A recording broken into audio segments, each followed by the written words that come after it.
इकबाल का नौकर कहने लगा कि मैं सोया हुआ था अपने कमरे में, रात के 2, 3 या 4 बजे का वक्त होगा। अल्लामा इकबाल ने मुझे आके जगाया और मुझे फरमाने लगे कि मेरे एक मुअज़्ज़ज़ मेहमान आए हैं, तो उठो उनके लिए कहीं से ताज़ा लस्सी बनवा के लाओ। कहते मैं उठा, मैं हैरान हुआ कि इस वक्त मेहमान आए हैं और लस्सी पीना चाहते हैं, ये बड़ी अजीब बात है। इस वक्त लस्सी कहाँ से मिलेगी? तो कहते हैं मैं किचन की तरफ गया, मैंने कहा बर्तन लेके तो जाता हूँ, निकलता हूँ, देखते हैं कहाँ से मिलती। तो इकबाल ने कहा बर्तन मैं खुद दूंगा। इकबाल ने बर्तन खुद धोया अपने हाथों से और मुझे कहा कि जाओ कहीं से लस्सी लेके आओ। मैं बर्तन लेके घर से निकला और जब निकला तो मैंने कहा देखो तो सही मेहमान कौन आए। जब कमरे में झांका तो रोशनियों से मिलता जुलता एक इंसान बैठा था, जिसके चेहरे पर नूर की बारिश हो रही थी और जिसके चेहरे की चमक ने कमरे को मुनव्वर कर दिया था।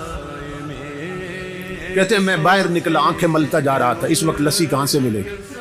तो जब गली के कोने पे पहुंचा ना, मोड़ पे, तो वहां देखकर हैरान हो गया कि एक बाबा जी बैठे हैं खोखा बना के और लस्सी बना रहे हैं। तो मैं हैरान हुआ कि ये रातों रात खोखा का यहां से कैसे बन गया और ये खोखे वाला बाबा कौन है। फिर दिल में खुशी भी हुई कि चलो काम करीब से हो गया, ये सुबह तहकीक करेंगे ये खोखा किसने बनाया और ये बाबा जी कौन है। तो मैंने उन्हें लस्सी के लिए कहा, उन्होंने ताज़ा लस्सी बना दी मुझे। तो मैंने कहा कि पैसे कितने हैं? तो वो हंस के फरमाने लगे ले जाओ, इकबाल से हमारा मामला चलता रहता है। तो मैं हैरान हुआ कि ये बाबा जी इकबाल को भी जानते हैं। खैर मैं लस्सी लेके आ गया। इकबाल ने बर्तन मुझसे पकड़ा और अंदर मेहमानों को पेश।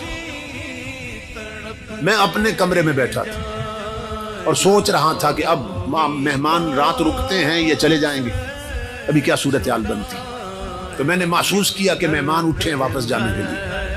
इकबाल के सीने लगे, इकबाल का माथा चूमा उन्होंने और दरवाजे से निकले। मैंने इकबाल को आवाज दी, मैंने कहा अल्लामा साहब मैं दरवाजे कुंडी लगा देता हूँ, आप आराम फरमाएं। कुंडी लगाने की बजाय मैं गली में चला गया। मैंने कहा देखो तो सही मेहमान इस वक्त आए थे कि कौन है, किधर जाते हैं। तो इकबाल का नौकर कहता है मैंने जब देखा तो अल्लाह की इज्जत की कसम उन्होंने एक कदम उठाया इकबाल के दरवाजे से और दूसरा कदम गली के आखिरी कोने में रख दिया और गायब हो गए। मैं पीछे भागा, मैंने कहा ये इतना लंबा कदम जिस्मानी नहीं हो सकता, ये कोई रूहानी कदम उठा। पीछे भागा, जब गली के मोड़ पे गया तो हैरान हो गया, ना बाबा ना खोखा ना खोखे वाला, मेहमान भी गायब, खोखा भी गायब, बाबा भी गायब।